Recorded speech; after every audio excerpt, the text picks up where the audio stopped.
For millions of people around the world, a familiar voice from TV has endured for decades. I don't know, Davey.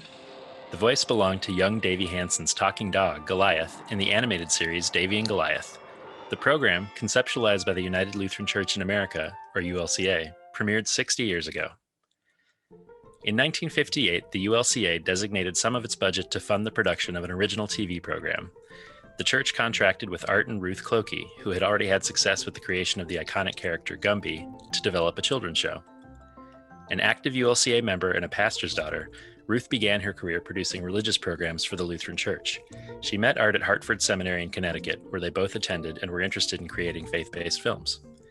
Art, Ruth, and ULCA landed on a series centered around 10-year-old Davey and his dog, Goliath, who served as Davey's conscience and whom only Davey could hear talk. In a typical episode, Davey would find himself in a bind, and Goliath would guide him through it, facing situations where faith in God would help the characters overcome a challenge. If I was lost and hurt and in trouble, God would look for me and help me like I did for you. I'd look for you too, Davey. Children's book author Nancy Moore wrote scripts for the show in consultation with the church. Using the same stop-motion animation process Art pioneered with Gumby, in which characters are moved slightly between photographs so they appear to be in motion, Clokey Productions created steel ball and socket frames covered in foam rubber for the characters, with facial movement pieces for the heads that were often swapped out for each frame. Unlike Gumby, though, Davey and Goliath required realistic sets and costumes for its real-world setting. On February 25, 1961, the show premiered in syndication with its first episode, Lost in a Cave.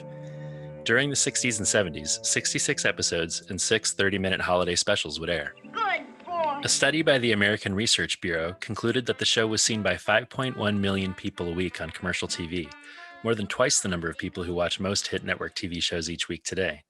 I'll bite anybody that doesn't like Davey. 60 years later, Davey and Goliath and the themes they explored remain beloved by audiences today. David Hansen thanks you very much.